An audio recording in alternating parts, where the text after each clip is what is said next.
Well, hello. This is Mr. Welsh again, your guru, with another how to video on the MHS resource site and lesson plans.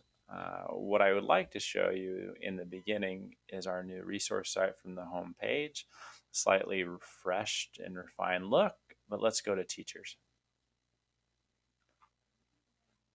Look at this good group of people.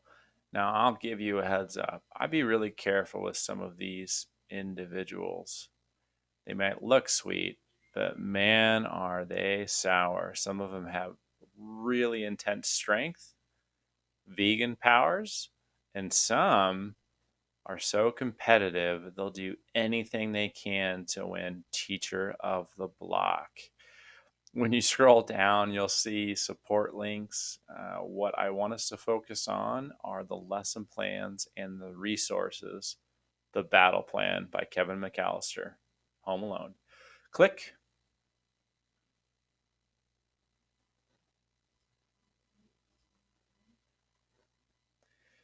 From here, I changed the viewpoint from the tiles, which is the default for, I think, almost everybody using Google Drive, to the list view. You have an option for Google Slides or a Google Sheet. I'm going to choose Google Sheet. Now, this sheet, when you open it up, which I already have opened up, is only view only for you. So you need to make a copy of it. Make a copy. And then you will modify it and edit to reflect what you are teaching. So I've already done that. So Welsh, US History 1, Block 1, 2021, and the weekly expectations with kind of the checkbox. And this is for your benefit, not for mine. Lesson plans due before your first class. If you teach second period and not first, well, you got some time in the morning. Make a minimum of 12 contacts a day. This is extremely important. You can do 3 a day, Monday, Tuesday, Wednesday, Thursday, and be done before Friday.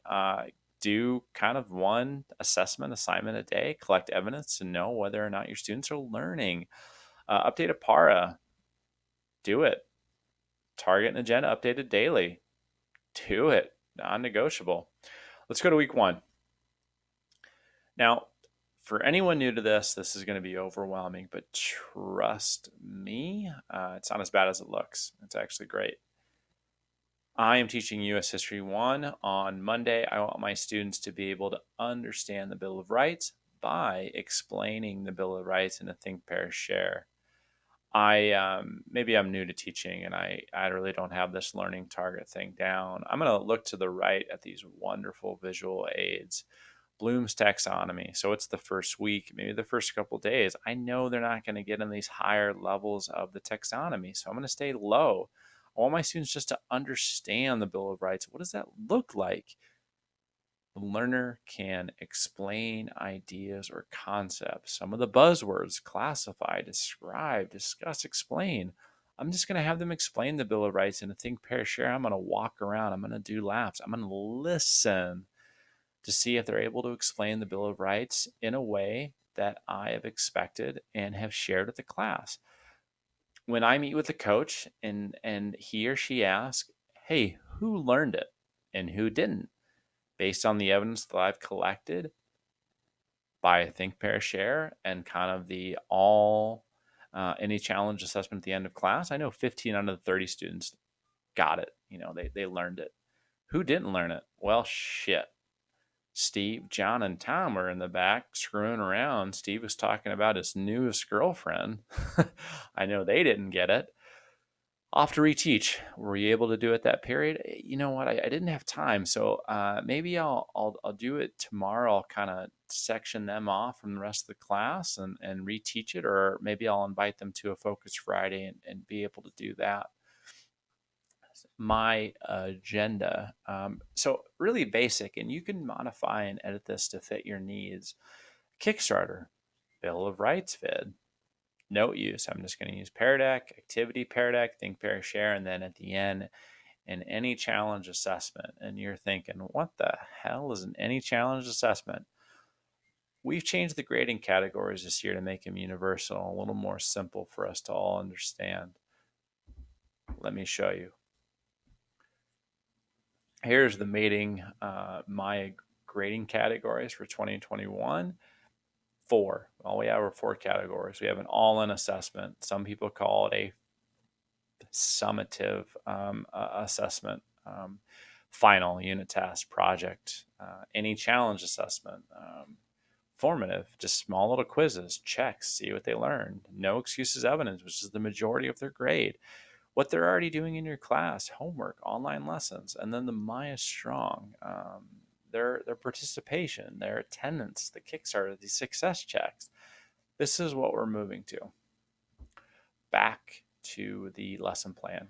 When you're finished with the week, you're doing this week by week. There are 4 days with other helpful visual aids. You'll go to the very top and click on Move. For you, like if I'm a new teacher to Maya, I'm gonna actually have to go all the way back. I'm gonna go to Shared with Me and find the lesson plans. That's gonna say Lesson Plans 2021. But I am not sharing it with myself, so I just will go to the folder that I have. Something I also learned is labeling colors within the drive to know just a little more better organization. Coaching, lesson plans 19 and 20.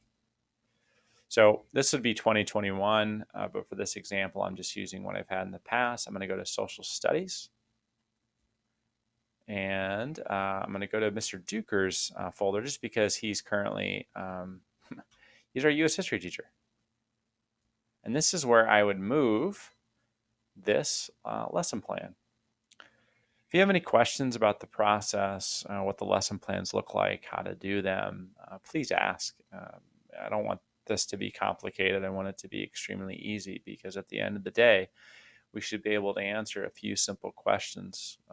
What do we want our students to learn? How do we know we learned it? And then for those who didn't, what are we going to do about it? This is Mr. Walsh with My How To for lesson planning in the resource site, signing off.